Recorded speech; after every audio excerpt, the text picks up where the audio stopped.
Welcome, ladies and gentlemen. You could have been anywhere in the world, but you're here with us. This is the Maverick Podcast. I am your host, DJMaverick. Today, we have another super talented guest for you guys.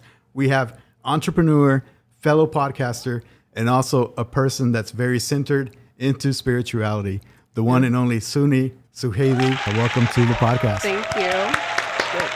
How's it going? It's going really, really good. Kind of nervous a little bit about... Nervous? You're like a pro podcaster. It kind of seems that way, but I'm honestly like kind of winging it every time. Yeah. Is it like different being on the other side of the table a little bit? Yeah, because I think I tend to repress like the things that make me insecure or nervous. Yeah. And so driving here, I was like listening to music really loud and I'm like, what are you doing? You were like pumping yourself up, like get ready for this? Yeah. But because I was nervous, you know. Okay.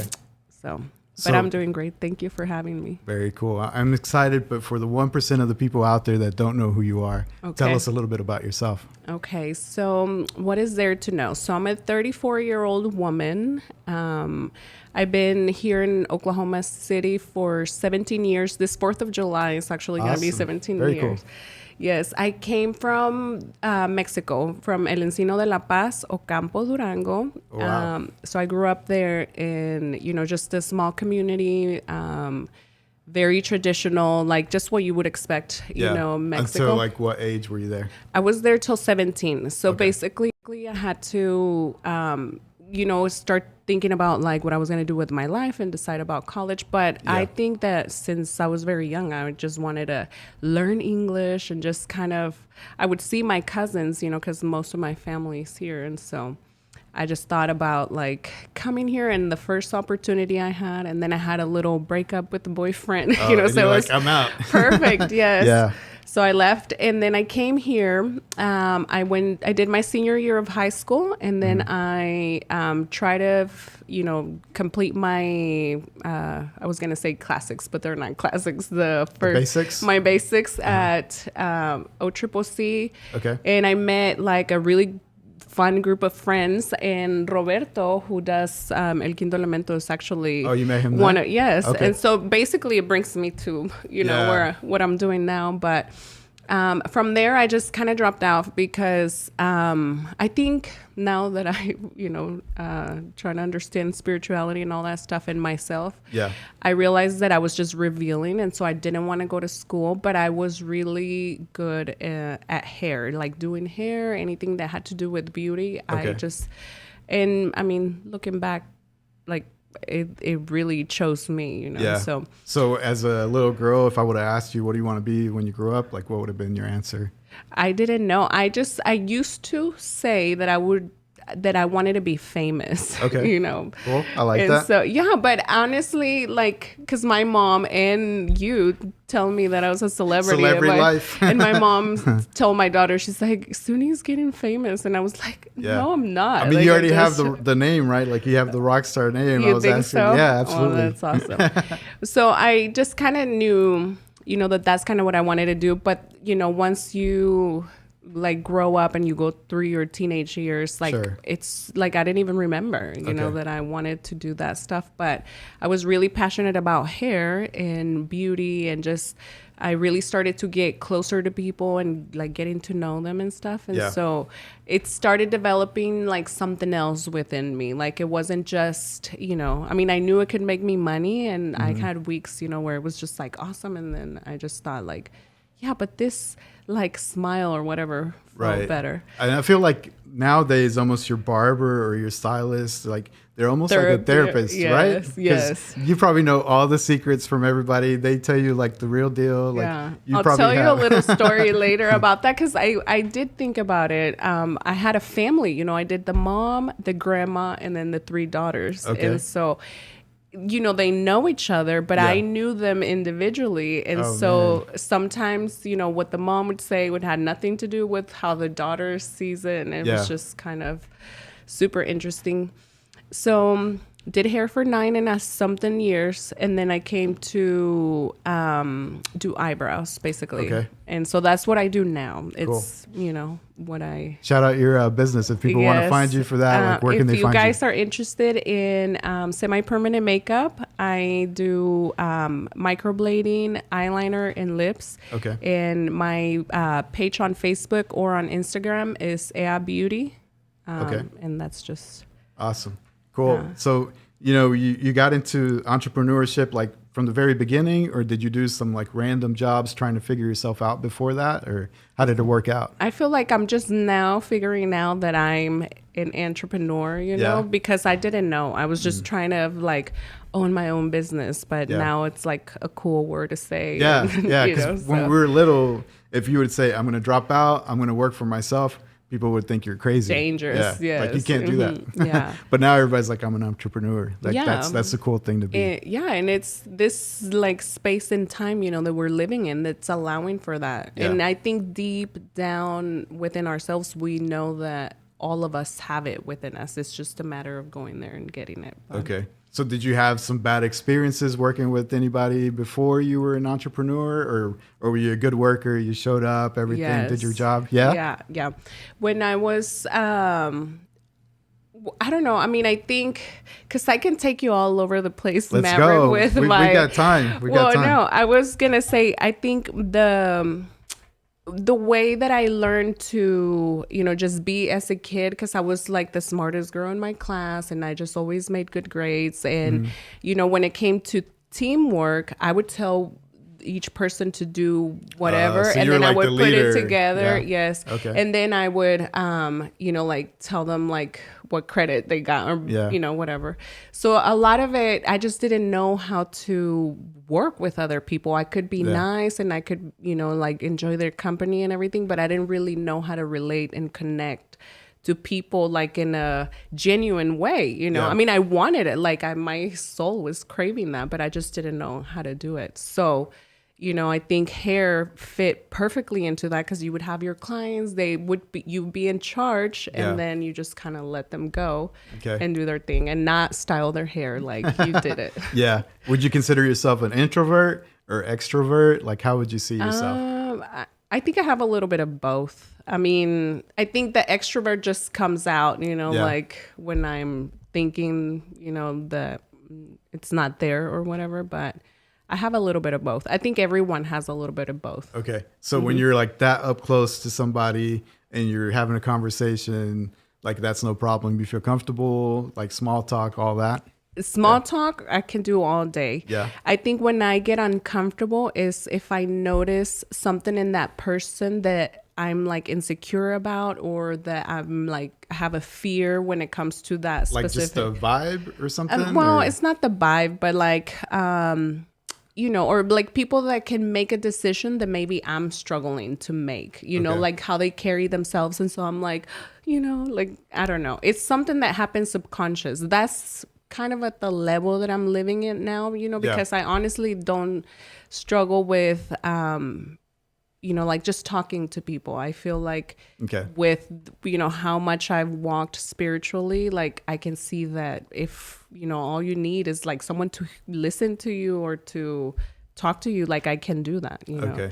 And before I had no boundaries. So I had to learn how to do that too. Cause then you can't just be that person that's always like, and people don't really need that too. I mean, they do need affection and that kind of thing, but also accompanied with like boundaries and things that propel them to do whatever's next. So I know that you got into spirituality recently. You even took like a course, right? Like what was the name of like what you studied, and how did you get into spirituality? Okay, so spirituality, that's weird talking about right now, is, more recent, but I've always had like a deep connection with God, and I've had experiences, like that were kind of supernatural since I was little. Really? Well, you're gonna have to. You can't just throw that out there. Now you're gonna have to share. Well, one of I mean, those. it could be like nothing to other people, but just because I know the state and the place that I was in and the way that it developed and it happened, I was just like, oh my God. Walk me through one of those. Give me an example. Well, one that I've shared a lot, and like I got a lot out of it because it was very engranada, you know, like there was just so many things. So engraved. Ingrained. And so, but one time my grandma had been teaching me a prayer because I guess one night I had a nightmare and I was probably like 4 or 5. And she taught me a prayer, and the prayer was, en paz me acostaré y ciertamente me dormiré, porque solo tú, Jehová, me haces morar en seguridad. Amén. So I, learned that prayer, and she told me, she's like, whenever you're scared, doesn't matter where you are. If you're scared, say that prayer, and immediately, you're going to feel better. Okay. And, being a kid, you just, you don't make anything out of it. But my mom was the principal of or directora del Jardín de Niños, like the preschool or the kindergarten. And they had this, cuartito, it was like a little kind of room where the deposits of the water back up to, and so it's kind of humid, and you hear the trickling of the water, and it was dark, and there was it was just kind of the room that you're not, sketchy room that you're not supposed to go into. But I guess I had pissed off my mom, or she was projecting her violence onto me, or I don't know, but I must have disrespected her or something, because she took me by the hand and put me in that little room, and being that age that I was petrified. I was screaming, just with all my being. And I right now, I think about it, and I can. You still remember? Yeah, I can remember how I felt, but I'm not scared anymore, because I'm in the present. But I would, I was just screaming, and my first thought was just to lean against the door, because I just thought if they open the door, I'm just gonna fall back and I'm gonna be out faster than if I stand over there. Were you in the dark? It was completely different. Yes. Oh man. Yes. And we're gonna have to talk to your mom. I know. That's not cool. Oh, shoot, I've already talked to her. So, but anyway, so I'm there and I'm just so scared. I just thought I didn't know if I was gonna faint, but in my mind, I'm I'm not gonna be able to make it. And then I remember about the prayer that my grandma told me. So I said, en paz me acostaré y ciertamente me dormiré, porque solo tu Jehová me haces morar en seguridad. Amen. And instantly, I felt this warmth presence, and I was not scared anymore. Really? I was not. And when my mom opened the door, literally probably a minute later, of course, because it's just like in the movies. She opened the door, and then I get out, and she tries to grab me, and then I just get up. I was a different person from that point on. Oh, so that's kind of where you began more spiritual? Or? Well, I was a different person in the sense that I just really saw that there was something outside of just human contact, that is there for when you're scared, basically. And it carried through a lot of different circumstances in my life, because even if I was kind of not in that religious context space, some part of me always draw to that. And so and then I was really a heavy Christian for I think 22 to maybe 20, about when Trump became president. Oh, really? Yes. Okay. So recently then.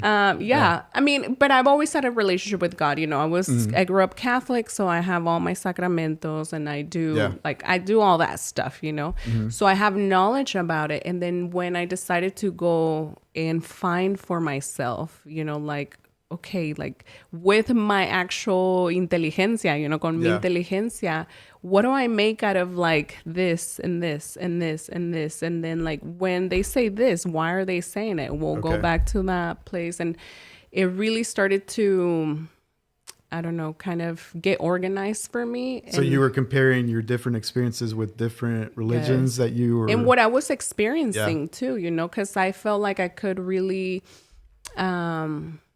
see what I was calibrating to, fear, love, the different things. And the more I would allow myself to just feel love and be in love, the closer I felt to God, and so I just really started to see the way, this or that religion presents God.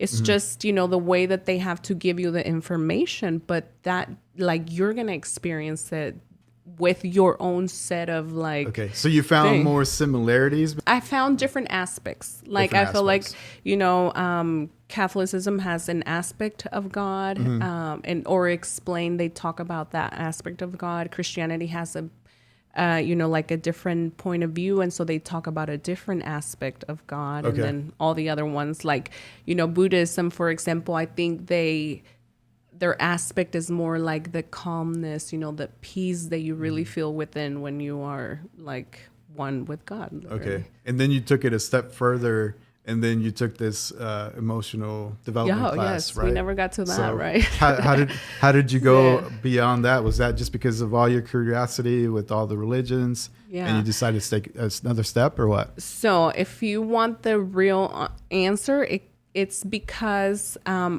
had an experience, when you ask me about what, like I had this one experience with God, with the Holy Spirit, with, the source of all things or whatever. It's what I consider happened, but who knows? Yeah. Walk me through that. What happened? Well, you want to hear it now? Yeah, okay. Definitely. So, where was I in life? So, I think every person comes into the world with like, the set of things that you have to overcome, and those challenges can get easier or harder depending on like how much you're trusting God. And I think, my challenge has been being in relationships, like I said, even when it came to work, it was hard for me to really depend on another person to do their part and be okay with whatever they turned in, Yeah.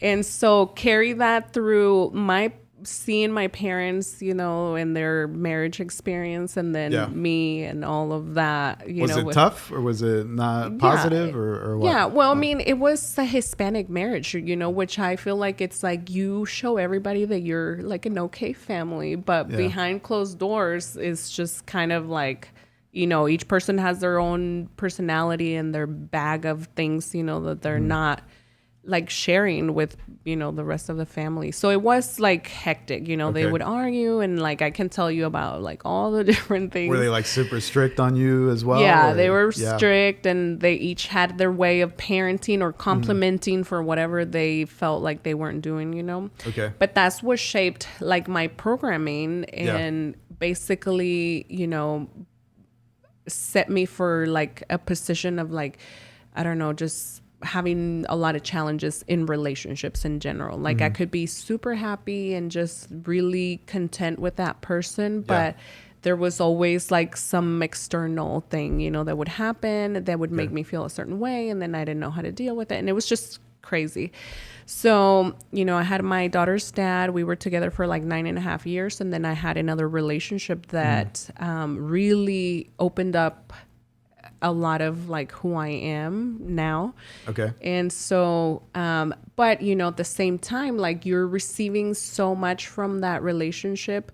And at the same time, like there's certain things that are incongruencias, like, doesn't make sense or whatever. Yeah. And I didn't have good tools, I had not developed tools to like deal with it. And like what sort of stuff? Like what were some of the challenges that you had in a relationship? Well, like he will have an ex-wife, and I had my daughter's dad, and then trying to integrate the two. Yes, drama.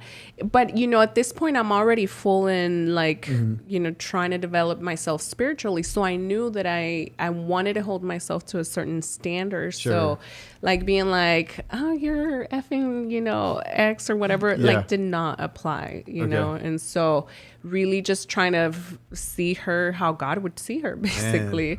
So that takes a lot of control, right? Yeah. Well, it is. It's a big thing to do, and it was not easy, and I obviously did not get it right. Hence why I'm about to tell you. Like, so we had, just one specific situation, where I was just completely disappointed, and I just really felt like if a person loves me, like why would they do that? Definitely. Yeah. And so I just, got into the space of like, why me, blah, blah, blah. And then I just thought like, it really is because I don't put myself in a place, like I don't hold myself in a place of like, this is who I am and I need this kind of respect from you. Yeah. But not from a place of like, soy una mujer y me tienes que respetar, No. from but like, I don't see somebody like, I don't see you as like holding back or like, being like shy or anything. I would think that you would express what you wanted and what you need. I mean, I feel like definitely like now don't feel like that person, but and it's always very, if you think about even like yourself, it's always very like the way you sabotage yourself is always very like intricate and not just like out in the open.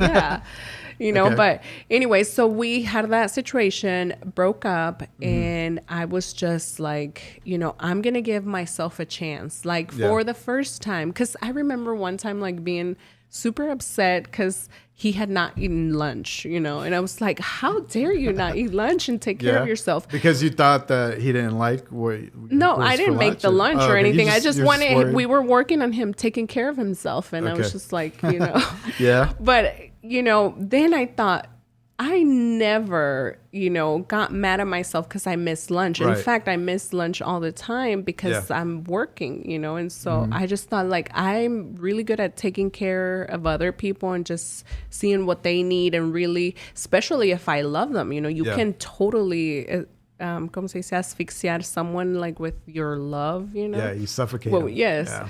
And so anyway, at that point, like I finally saw myself and that happened the situation happened on a Sunday. On Monday, I, had gone to work. I got home and I was, replying back to messages. And then I started recording, an idea I had about eyebrows, because I really have all these ideas when it comes to like eyebrows and stuff. But I feel like because all this spiritual stuff is developing within me, like I just can't get to that part yet, but maybe. So is that like the end goal? You want to do something on the spiritual side versus like what you're doing now? Well, because it's all integrative, like you can have the best service and the best, like eyebrows and everything. But if your internal like composition, is not there. Like if you don't feel good, it doesn't matter what you look like on the outside. Like the person doesn't care. So it's really all kind of combined. But back then, I don't think I was thinking it that far. I was just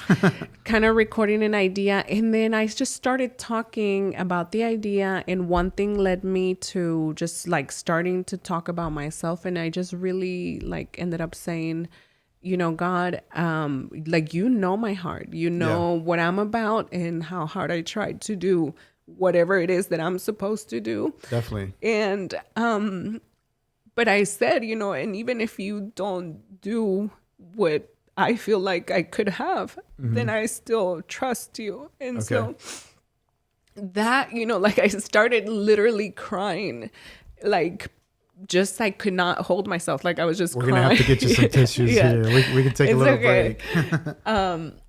But, like it was just like this, I was just overcame with emotion, like I just kept crying. And it's like that type of tears that just come from like deep inside your body. Like, thank you. Why did you feel that way? Just because you thought that you were giving it like your 100% and you felt that it was still not working out? Or well, no, at that point I had completely surrendered, like I was already like, because, through the whole situation that happened, I never felt like whatever he did, it was because he didn't love me. I was just wondering why, if you love a person, you do that, I did not really genuinely felt like, oh, he doesn't love me. And it's just like, but I was working on all my stuff too, like my issues, like emotional and stuff like that had nothing to do with like religion, because after I ended up the relationship with my daughter's dad, I started going to counseling. And so they really try to, get you to know yourself. Yeah, I've never been to counseling, but everybody always says that it's super good for you, that people need to do it. But I think in our culture, like they kind of feel like if you're going to counseling, like there's something wrong with you, right? Like you must be broken. But I don't think that's always the case, right? There's a stigma that doesn't need to be there, right? Correct. I was actually talking about that with the nail lady. Yeah. With the lady that did my nails about, how it's like that for African Americans too. It's like, you're supposed to be tough, and like sharing or being vulnerable is like, weakness, which is not, Yeah, especially for guys, like Hispanic guys, like no puedes llorar, No. never, no matter what. I know it is. It's Yeah. kind of hard, it's Yeah. kind of like hard that we are that way. But, I think now is the time when we can program ourselves in a way that allows for everything to just be. Yeah. It doesn't have to be a specific way. It can just be what it is in any given moment. So walk me through that first time that you go to counseling. Did you feel weird? Were you like super honest, or were you still kind of holding back? Like, what was that first visit like? The very first visit, I literally, it was like my appointment was February 8th. I don't know why I remember, Yeah.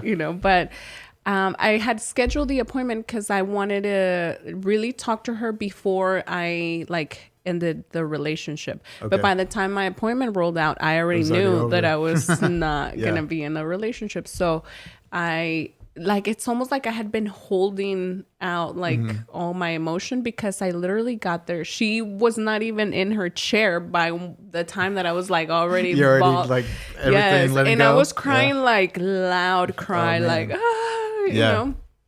You were just holding on for so long, right? And she was super, super amazing. Debbie Dunbar Mahoney, if you guys ever hear about her, she's like a spiritual teacher, and she knows a lot about spiritual psychology. And that's, cool. Probably a lot what inspired me, because I could see, from the where she was at, emotionally, So you didn't hold back. You told her all your problems, Yeah. everything, all your insecurities. Like, I've never done that with anybody. I don't think I've ever shared any of my insecurities ever. You should, because whenever you face them, you realize that it's not even what you thought it was. And then two, that they hold no power over you, because if you center in what's actually happening right now, you realize you're perfectly happy and whole, So you should. And walk me through this course and why you decided to do this course. So I had that experience because we never got to it. But anyway, I was crying, and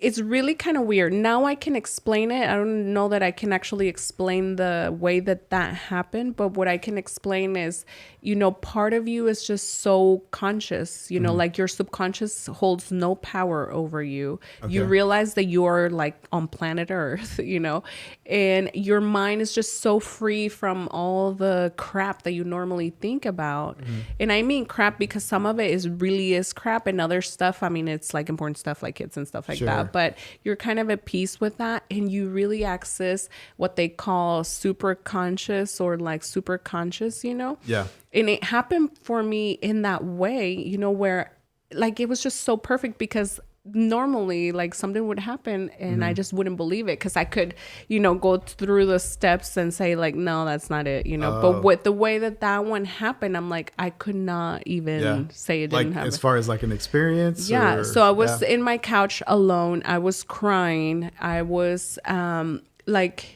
kind of I don't know if my eyes were open or closed, but in my mind, it was I was seeing, the very first thing I saw was Jesus on the cross, Christ, but when I would see Christ, I knew that it was the essence of that symbol, it wasn't Christianity or anything like that. It's basically what brought me to that point was, Christ. Mm-hmm.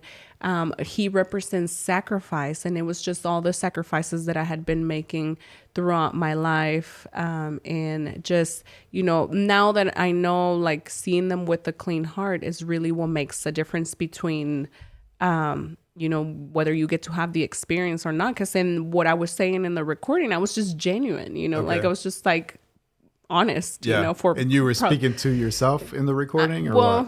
To something, I guess the universe or something. But a lot of things started kind of playing, and like I said, it's kind of whatever you see in your mind. I don't know how it works for you, but I was just seeing all these different things, and I would see the meaning. I was conscious that was the image, but the way he was explaining it to me, it was the meaning that really mattered. It wasn't the, I don't know, right now we get caught in like, oh, he was wearing blue shirt or whatever, but to me it's like blue will represent like a color with like water and like kind of more like open and that kind of thing. Like you'll have, your own things that, get represented. Sure. And that's how the spirit, I feel like, communicates through people, because you may not know what blue means to you, but if all of a sudden you have something in like blue is the thing that stands out, it's like whatever meaning you give to blue, that's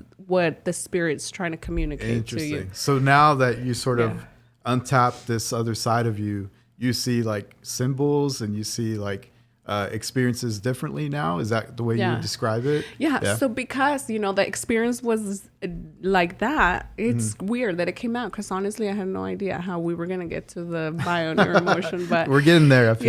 Yes. So, because I was seeing all that stuff, I was understanding that, okay, so sometimes God is talking to us and we don't know that he is, but it's because we don't understand. But, when I started to research about my experience, because it lasted about 43 minutes, wow. So it wasn't. That's a long time. Yeah. I had experiences before that were just like quick, like flashes of awareness, they call them, but that one was 43. And I actually have it recorded, because I was recording, so you can hear me like, And you were by yourself at the time? Or? Yeah. And, in moments, me understanding that stuff, I had the sense that it came with responsibility, and I just wasn't sure if I would be like woman enough to do it, but I would feel like Jesus kind of like rubbing my back, just like, get it out, like it's okay, and so anyway, so understanding that there was all this symbology, that kind of stayed with me. And when I started to research, like about my experience, one thing led me to another, and I came across a group about biological biodecoding. Okay. And so, what is that exactly? So basically, they figured out that everything that we experience as humans means something, Okay.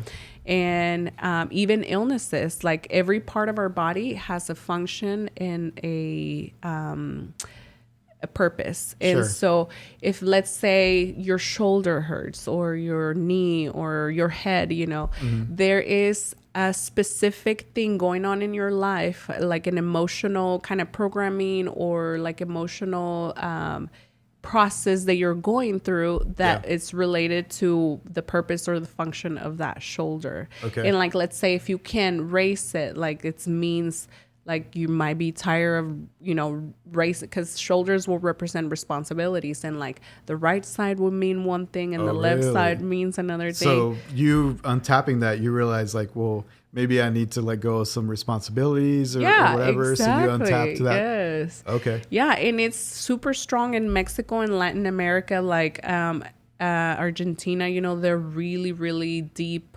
like I think seekers. I don't know what to call them, but they just dab into all that stuff, Okay. And so anyway, from that class, I realized like, oh my gosh, this is it, because what I was learning was symbology, like it's heavy information, it's a lot. How long is the course? Like, so that one, I didn't take a course, because right away I could identify, that, okay, Luis, well, your shoulder hurts because, you are sensing that, I don't know, maybe your partner's putting too much responsibility on you. And once you become aware of it, like, what are you going to do? Like, how are you going to deal with it? Brush your shoulder off? Well, you think, but what would happen is people would start to get worried about like, like you had, a discussion with your kid or whatever. And then like, oh my gosh, I'm going to get a headache, or I'm going to get, you would, because that's what humans do. Like you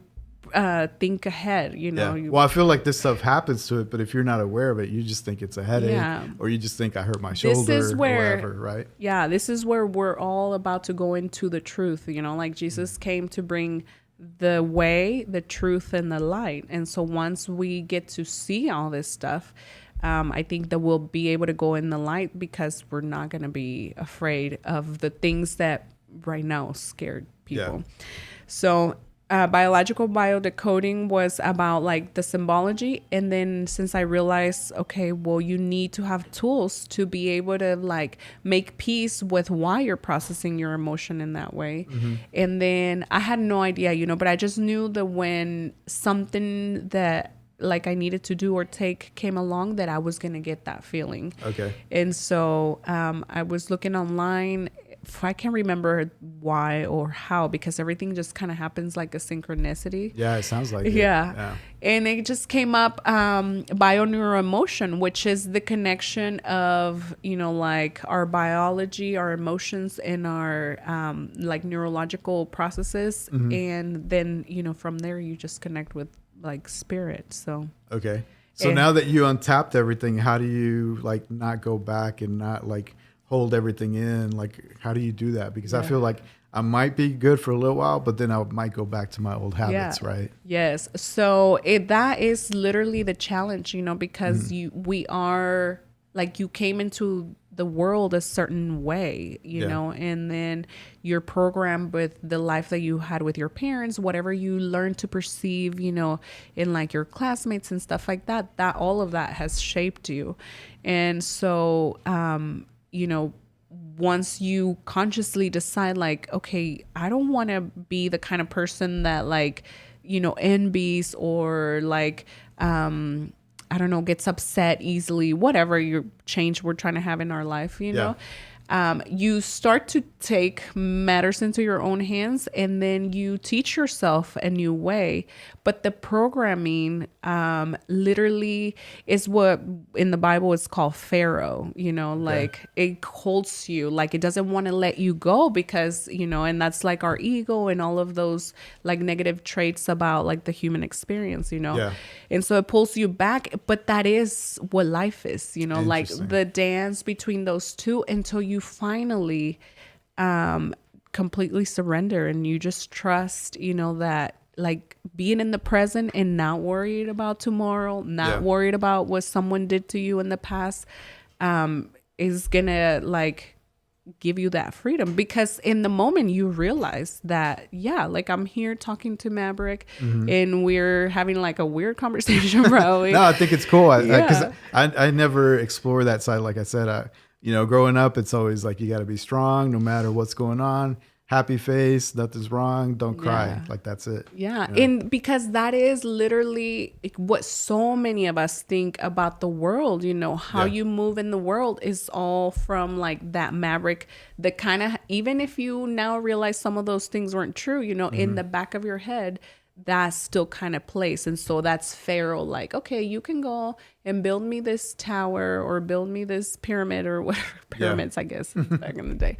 So, but, eventually you come back because that's just the programming, but tools like bioneuroemotion and like there's a book called A Course in Miracles, and there's a lot of other things, will help you because it's like thoughts that come, like, oh, well, how are you going to pay your bill tomorrow? So when that thought comes, you basically face it, and you have to like take all the, like take off the cáscara, what would be cáscara? Like a shell? Yeah. Like a layer? like the shell, peel it off, and then you like see it like naked. And then you see that it's just your innocent self, like just scared that you might not have, money to eat tomorrow, but then you realize like, well, no, like you have this amount of money, or like you have family that, can help you or whatever.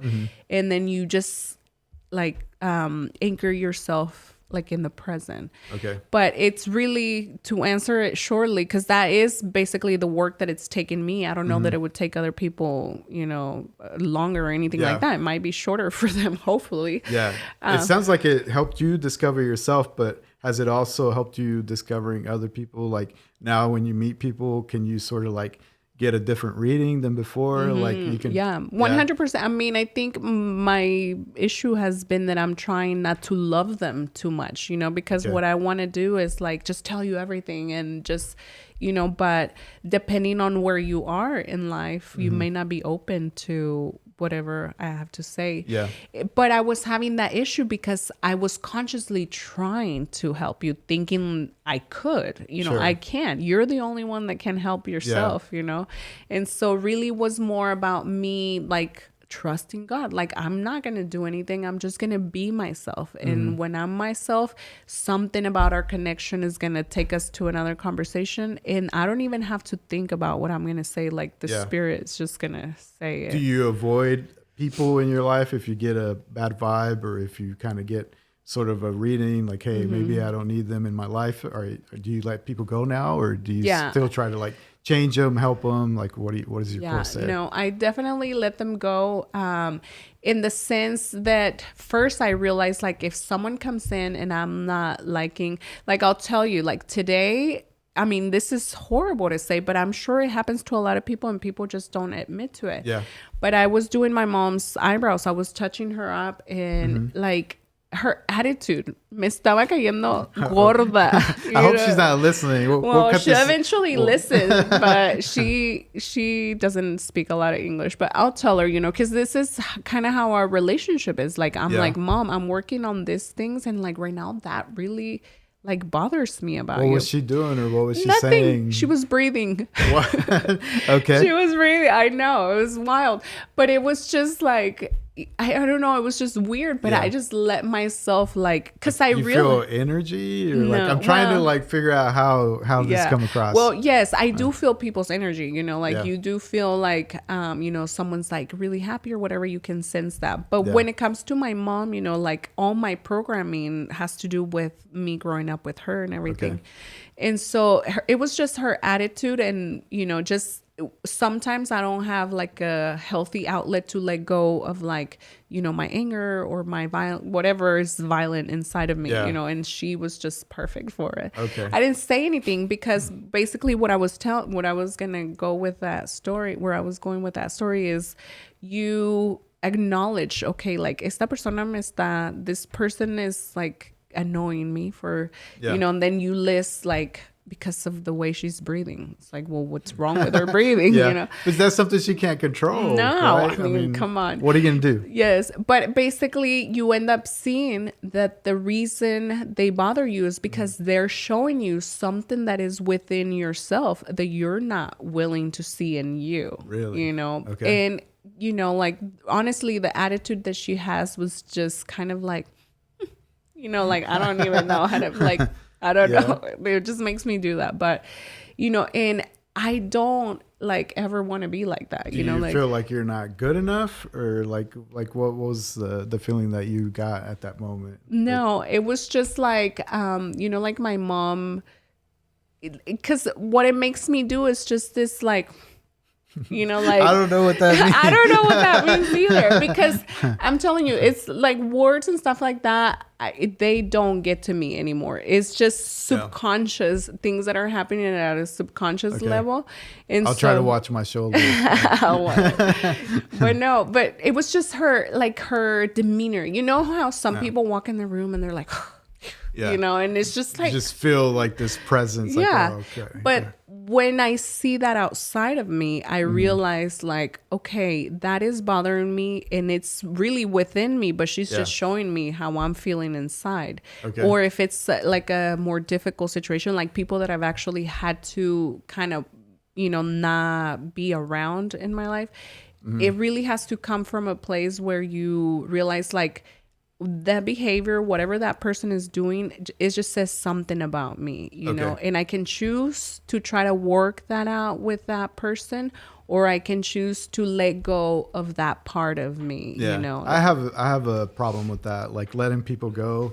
I always try to see the positive in people, no matter what. Yeah. So even if it's a bad experience or they're taking advantage of me or whatever, I always try to make excuses for them. Yeah. It's always hard for me to cut people off, but I don't know. And I think I think it's excellent that you can love them that way, but then, like, are you loving yourself in that way? You know, because sometimes for a lot of Hispanics, it's about boundaries, you know, that we don't know how to have healthy boundaries.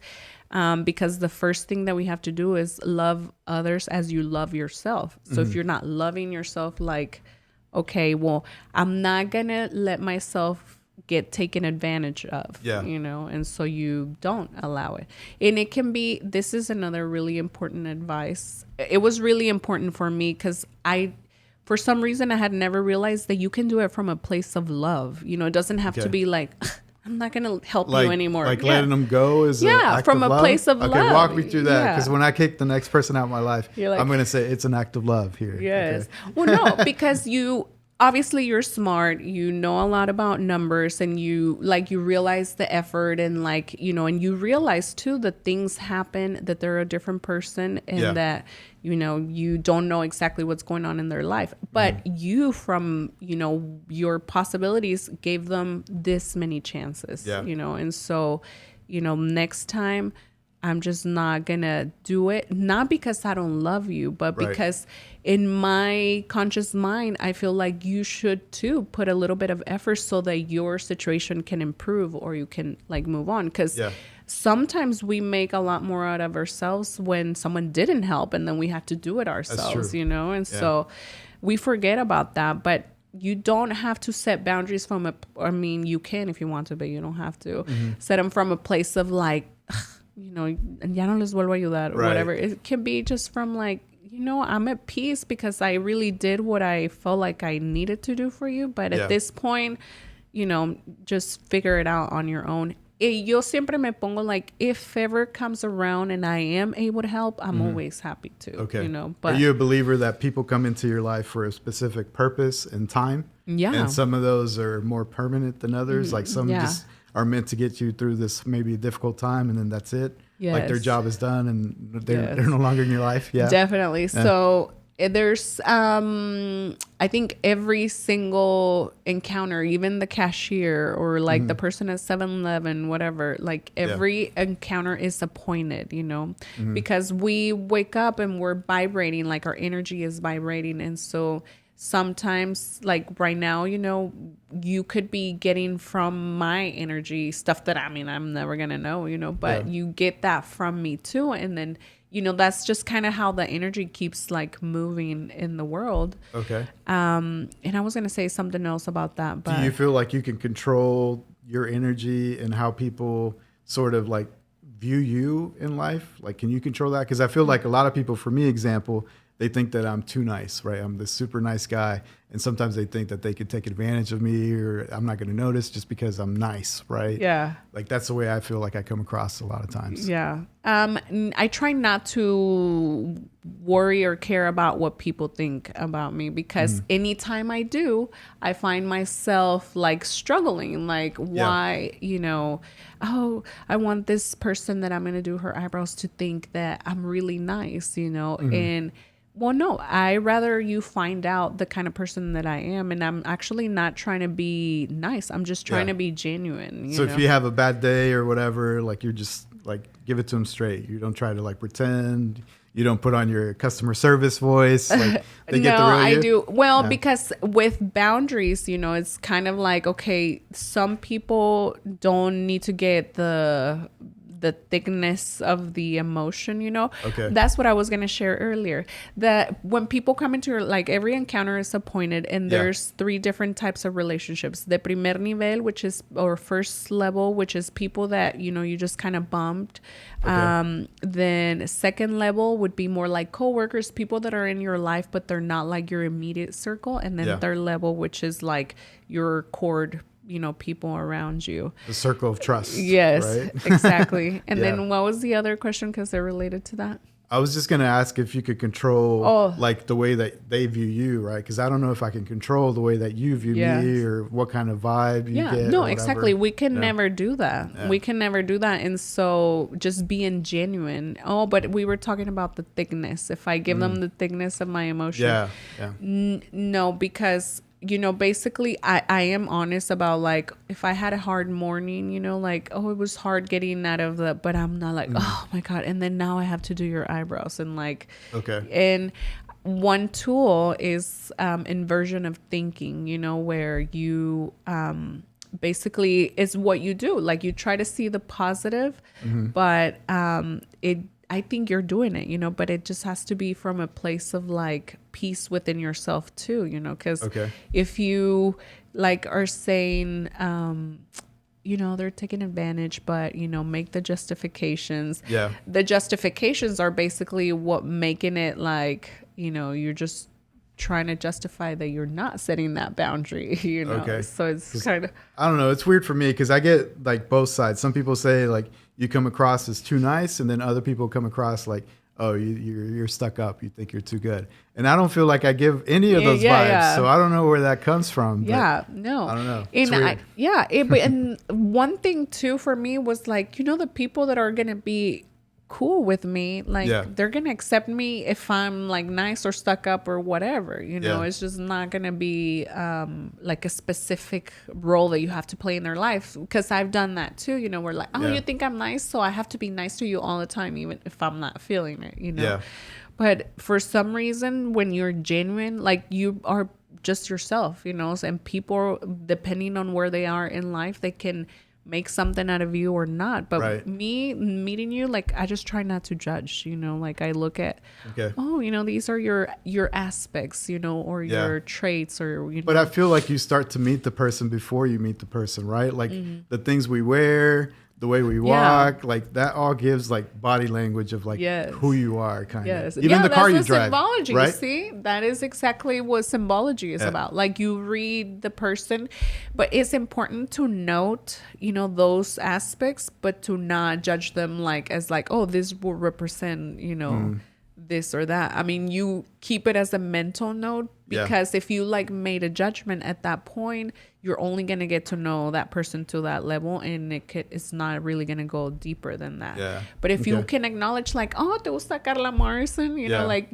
I went to the concert, and then you'll just say something, and then we talk about it, but I never judge you like, oh, Carla Morrison, she's a fresa, or something, because I'll give you an example. So every time I'm at work, I'll make it a point to say good morning or hi, whether you're the janitor, the guy working outside, landscaping or whatever, right? Because I've done those jobs, and I know what it's like when people walk by and they think they're too good and they don't look you in the eyes, right? So like the other day I was walking by, there's a guy working outside, landscaping or whatever. They see me dressed up going to the office, and I could tell that they were like assuming that I was going to be this jerk or whatever. And I was like, hey, buenos días, hay que echarle ganas, está calorón, ¿no? And they were like, you could tell that they lit up, and they're like, oh, crap. Yes. Oh, I wasn't expecting that, right? And it's so good, to stay humble in a humble way, to not be all, just kind of, I don't know, what do I want to say? But that's what I'm saying is like you give like, they try to read you before they even meet you, right? But then you can prove them wrong. But I don't know how we can let go of those body cues or body language, because I feel like what you drive, what you wear, like even your cologne, like all that, like sells something about you. Yeah, it 100% does. I think I would just be like at peace, like if you want to believe whatever, because in the end, you did prove him like, hey, you maybe thought I was stuck up, but I don't see you different than me, and so I say hi to you. 1000%. Yeah, because I've been there. Like I remember one summer I was working at OCCC. I was going to OU, but I was trying to work during the summer to save up money to pay for school and stuff. And there was people outside taking a smoke break at OCCC, right? And they see me, out there with the weed eater and stuff. And you could tell like they were looking away. They didn't want to look me in the eyes and stuff. And I was like, if you only knew, like I'm going to OU, I'm at the University of Oklahoma. You're at OCCC and you're thinking that you're better than me. Yes. You have no idea who I am, but it works out that way. Like I know. Sometimes you read people or you get these stereotypes just because of what they're wearing or what they're doing or whatever. Kind of like the underdog type, situation. I kind of like that, where you just don't think that person is going to be that, like, I don't know, amazing. And then they turn out to be just something fabulous. So, but that's awesome. I mean, I'm happy that you get to drive what you drive. No, I'm not saying, I'm just saying that people like, think like, oh, must be nice, or like they don't know the struggle. Right? Like they just see the end result, but they don't know everything you've been through. Well, and that's where you're coming from when you feel like, okay, I'm helping you and I'm giving you the tools, but you're now just taking advantage because there's no effort on your part. Like you realize that part of what you're able to do, what you do, is because you went through all that, and so okay. Cool. That tied up nicely. All right. So we are getting the signal here that we hit our mark. But before we wrap it up, I guess I would just leave it up to you to like, you know, how can we get our community to be more spiritual, be comfortable doing counseling, be more in tune with their emotions, right? Especially like guys. Like, how can we be better? Yes. I want us to be better persons. Yes, I would love that too, but it really is like each person's own choice, you know? But I think part of what got me into all this is that I realized that not a lot of people understands how, you know, like spirituality and like the more metaphysical world works. And so I think for me, the most important thing is like where everything starts, and everything starts with the energy that created us. And that's like God, you know, so I have to have knowledge and understand him first. And so that's like our spiritual, and then like our mind, like how's our mind? What am I thinking? Am I thinking like healthy thoughts, or am I like more, you know? And then emotionally, like how are my emotionals? Do I get my emotions? Do I get angry fast? Do I, you know? And then what am I doing? Like, am I doing something with my life? And do I like what I'm doing? I mean, I don't think there's something special technically that we need to be doing, you know, but are you enjoying what you're doing? And usually by the time with any person, by the time you go down those 4 things, you know, you found gaps like, oh, well, I don't have that strong of a connection with God, or I don't go to church, or I don't, you know, whatever. And then mentally is like, I'm always thinking about like, you know, whatever, you know, or people don't realize that they're stuck in the past, or, you know, only focus in the future and stuff. And so, and most people kind of go back and forth. So it's kind of hard to really, you know, wobble into like the present. And then emotionally, you, I think that's where most of the work is, because we think one thing and we feel another thing, and we're okay with that. And I think that is the time to really kind of figure out like, you know, how we're doing emotionally. And that's where most of the work is. So with guys, you know, just to try to understand that part of themselves, you know, like when she doesn't want to have sex with me or whatever, you know, like, you know, how does that make me feel? And not from like a girly place. And, you know, it's like, do you want a better relationship? Do you want to you want to like be able to have a conversation with this person or not, you know? Because we have all these like stereotypes and things where you only talk to your buddies, you know, but like us women, we want to communicate with you too. A lot of us are willing to tone down whatever seems like too much, you know, to guys. Because now I realize it was a lot. I don't know about that. It's probably just the person, right? Everybody's different. Well, I mean, there's people who definitely enjoy it, but I'm just saying like, you know, with the right person, they're going to want to be willing to make those changes and like kind of work with you, not make changes, but work with the person. And then that whatever is going on spiritually, mentally, and emotionally will manifest in a beautiful way, you know, like on the physical realm. And so you get to go into your office dressed up and say hello to the person like doing the lawn, you know? So, okay, cool. Well, we took the conversation in a different direction I wasn't expecting, right? And I feel like we have a lot to talk about. We didn't even talk about the podcast. I know. How you got involved with that, right? I know. I need to say hello to my co-host, right? Omar and Eva. I mean, honestly, it's because of that particular situation that I'm here, because I just really never put myself in positions, you know, where I would do something like that. So, and I'm super grateful to Omar. And I do have to say that, not because he's standing or sitting right there, but in general, you know, part of how I'm growing and developing myself, or God is developing me, is because, you know, I'm accountable for the things that I say in the podcast and what I'm saying here. And so I hope that, you know, God manifests all this in a beautiful way. And definitely. You know. Cool. Well, I'll definitely have to invite you back, because we have to have a different conversation. We didn't even get to Jesus, you know. We ran out of time. I know a friend who knows a friend. If your celebrity schedule allows, we'll have to have you back. If my nail appointment doesn't run too late. All right. There you have it, ladies and gentlemen, the super talented Suny Anaya on the Maverick podcast. Keep grinding, because in the dream we trust.